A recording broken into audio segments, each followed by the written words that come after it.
आज आपण दिवाळी फराळासाठी अगदी हलवाई स्टाईल खुसखुशीत शंकरपाळी बनवणार आहोत, पण मैदा वापरून नाही तर गव्हाचे पीठ वापरून। ही शंकरपाळी अगदी मैद्याच्या शंकरपाळीप्रमाणे खुसखुशीत बनते आणि तोंडात टाकल्या टाकल्या विरघळते। ही संपूर्ण शंकरपाळीची रेसिपी मी खास टिप्ससह आणि अचूक प्रमाणासह दाखवली आहे, त्यामुळे तुमची शंकरपाळी अगदी परफेक्ट बनेल। अजिबात तेलकट होणार नाही, मऊ पडणार नाही किंवा तेलात विरघळणार सुद्धा नाही। नमस्कार खवय्यांनो, मी ऋतुजा स्वागत करते तुमचं खमंग रेसिपीज मध्ये। चला तर मग आपण रेसिपीला सुरुवात करूयात। सगळ्यात आधी आपल्याला या एका मिक्सर जार मध्ये 3 मोठे चमचे बारीक रवा घ्यायचा आहे। हे बघा, आपल्या घरी जो थोडा मोठा चमचा असतो त्याने मी 3 चमचे प्रमाणात रवा या मिक्सर जार मध्ये काढून घेतलेला आहे। आता आपल्याला यामध्ये घालायची आहे अर्धा कप प्रमाणात साखर। आता इथे मी मेजरिंग कप्सचा उपयोग केला आहे, पण तुमच्याकडे जर हे कप्स अवेलेबल नसतील तर तुम्ही एकाच वाटीच्या सहाय्याने हे सगळं साहित्य मोजून घेऊ शकता। आता हा रवा आणि साखर यांची अगदी बारीक पावडर आपल्याला करून घ्यायची आहे। अशा प्रकारे हा रवा साखरेसोबत अगदी बारीक पावडर करून घेतल्यामुळे आपल्या शंकरपाळीला अगदी मैद्याच्या शंकरपाळीप्रमाणे टेक्स्चर येते। आता आपण शंकरपाळीचं पीठ मळून घेणार आहोत। त्यासाठी इथे परातीमध्ये मी सगळ्यात आधी 2 कप भरून गव्हाचं पीठ घेणार आहे। हे गव्हाचं पीठ मी आधी एकदा व्यवस्थित चाळून घेतलेलं आहे। आता या गोड शंकरपाळीची चव छान बॅलन्स करण्यासाठी आपण चवीप्रमाणे मीठ घालणार आहोत। आणि सुरुवातीला आपण जी साखर आणि रव्याची पावडर बनवून घेतली होती ती आता आपण सगळी या पिठामध्ये घालणार आहोत। आता हे सगळं मिश्रण आपल्याला एकदा छान मिक्स करून घ्यायचं आहे। आता हे सगळे जिन्नस छान एकजीव झाले की आपल्याला यामध्ये मोहन घालायचं आहे। त्यासाठी इथे मी पाव कप प्रमाणात घट्ट साजूक तूप घेतलेलं आहे। लक्षात ठेवा, हे तुपाचं प्रमाण घेताना आपल्याला घट्ट तूप घ्यायचं आहे। आता हे तूप मी कडल्यामध्ये घेऊन अगदी कडकडीत गरम करून घेतलेलं आहे। यातील सगळंच तूप आपण एकाच वेळी घालणार नाही आहोत। तुम्ही बघू शकता, एक मोठा चमचा तुपाचे मोहन मी शिल्लक ठेवलेला आहे। आता एका चमच्याच्या साहाय्याने आपल्याला हे मोहन या पिठामध्ये छान मिक्स करून घ्यायचं आहे। हे तुपाचं मोहन हाताला सोसवेल इतकं थंड झालं की आपण हातांच्या साहाय्याने त्याला व्यवस्थित सगळ्या पिठामध्ये मिक्स करून घेणार आहोत। अशा प्रकारे दोन्ही हातांचा उपयोग करून आपण हे मोहन पिठाला अगदी व्यवस्थित चोळून घेणार आहोत। आता आपण यापैकी थोडेसे मिश्रण हातामध्ये घेऊन त्याची मूठ वळून पाहणार आहोत। तुम्ही बघू शकता, हा मुटका अगदी इझिली असा तुटत आहे, याचा अर्थ यामध्ये अजून मोहन घालण्याची गरज आहे। आता आपण जे शिल्लक मोहन कडल्यामध्ये ठेवलं होतं ते सगळं या पिठामध्ये घालून घेणार आहोत। आता पुन्हा हे सगळं आपल्याला व्यवस्थित मिक्स करून घ्यायचं आहे। लक्षात ठेवा, तुपाचं मोहन हे आपल्याला पिठाचं टेक्स्चर चेक करून मगच वाढवायचं आहे, अन्यथा जर तुमचं मोहन जास्त झालं तर शंकरपाळी तेलामध्ये विरघळतात। तुम्ही बघू शकता, आता या मिश्रणाचा हा मुटका अजिबात तुटत नाही आहे, याचा अर्थ आपलं मोहन अगदी परफेक्ट प्रमाणात या पिठामध्ये मिक्स झालेलं आहे। आता आपण या पिठामध्ये घालणार आहोत अर्धा कप प्रमाणात पाणी। आता इथे मला या मिश्रणाचा अगदी अचूक अंदाज आहे, म्हणून मी सगळे अर्धा कप पाणी एकाच वेळी या पिठामध्ये घातलेले आहे।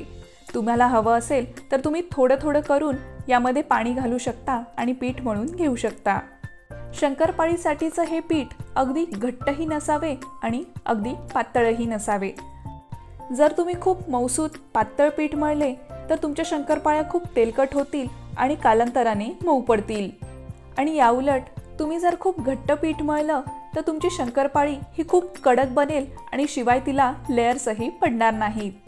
तुम्ही बघू शकता, आपली कणिक अगदी व्यवस्थित मळून तयार झालेली आहे। आता आपण ही कणिक 15 ते 20 मिनिटांसाठी रेस्ट करायला ठेवून देणार आहोत।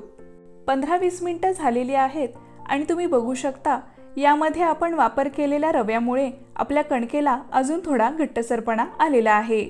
आता आपण या कणकेला अजून एक 2-3 मिनिटं छान मळून घेऊन थोडंसं मऊ करून घेणार आहोत। तुम्ही बघू शकता, 2-3 मिनिटं छान मळून घेतल्यानंतर आपली परफेक्ट अशी मऊ कणिक तयार झालेली आहे। आता आपण सुरीच्या साहाय्याने याला मधोमध कट करून त्याचे 2 समभाग तयार करून घेणार आहोत। आता यातील एक भाग घेऊन आपण त्याचा व्यवस्थित असा एक मोठा गोळा तयार करून घेणार आहोत। आता हा गोळा अगदी थोडासा असा थापून घेऊन आपण लाटण्याच्या साहाय्याने लाटून घेणार आहोत। लाटताना याला तेल किंवा पीठ लावायची अजिबात गरज भासत नाही। अगदी 5-10 सेकंदाने आपल्याला ही पोळी अशी फिरवत व्यवस्थित अशी लाटून घ्यायची आहे। आपण इथे लेअरवाली खुसखुशीत शंकरपाळी बनवत आहोत, यासाठी आपल्याला ही पोळी थोडी जाडसरच लाटून घ्यायची आहे। अशा प्रकारे आपली ही पोळी लाटून झाली की आपण सुरीच्या साहाय्याने त्याच्या कडा कट करून त्याचा चौकोनी असा आकार तयार करून घेणार आहोत। आणि आता आपण सुरीच्या साहाय्याने याच्या चौकोनी आकाराच्या शंकरपाळ्या कट करून घेणार आहोत। तुम्ही बघू शकता आपल्या शंकरपाळीची जाडी ही साधारण कॉफी बाईट चॉकलेटची जितकी जाडी असते तेवढी असली पाहिजे। अशाच प्रकारे आपण सगळ्या शंकरपाळ्या आधी बनवून घेणार आहोत। चला आता आपण शंकरपाळी तळण्यासाठी सुरुवात करूयात। सगळ्यात आधी इथे आपण एक कढई थोडीशी आधी गरम करून घेणार आहोत आणि मग त्यामध्ये तळण्यासाठी तेल टाकून घेणार आहोत। गॅसची फ्लेम आपल्याला मीडियम ठेवायची आहे। तेल अगदी हलकं गरम वाटायला लागलं की आपण यामध्ये कणकेचा एक छोटा तुकडा टाकून पाहणार आहोत। आणि तुम्ही बघू शकता तेलात हा तुकडा टाकल्याबरोबर अगदी हलके बुडबुडे वर यायला लागले, पण हा तुकडा पटकन वर नाही आला। याचा अर्थ शंकरपाळी तळण्यासाठी आपले तेल अगदी परफेक्ट गरम झालेलं आहे। आता गॅसची फ्लेम लो करायची आहे आणि झाऱ्याच्या साहाय्याने अशा प्रकारे आपण शंकरपाळी तेलात सोडून घेणार आहोत। सुरुवातीचा 1 मिनिट आपल्याला अजिबात ही शंकरपाळी हलवायची नाही आहे। 1 मिनिट झाला की अशा प्रकारे चमच्याच्या साहाय्याने आपल्याला ती अगदी अलगद अशी हलवायची आहे। शंकरपाळी तेलात टाकल्या तळाला जाऊन बसते आणि आपल्याला असं वाटतं की ती चिकटून बसली आहे, पण काळजी करण्याचं कारण नाही। अगदी 1 मिनिटातच ती अगदी व्यवस्थित सुटते आणि तेलाच्या वर तरंगायला लागते। शंकरपाळी तळताना आपल्याला गॅसची फ्लेम ही पूर्ण वेळ बारीकच ठेवायची आहे, अन्यथा ही शंकरपाळी बाहेरून तर तळली जाते पण आतून कच्ची राहते। तुम्ही बघू शकता आपल्या शंकरपाळीला अगदी छान असा गोल्डन ब्राऊन कलर आलेला आहे। आता याच स्टेजला आपल्याला ही शंकरपाळी तेलातून बाहेर काढून घ्यायची आहे।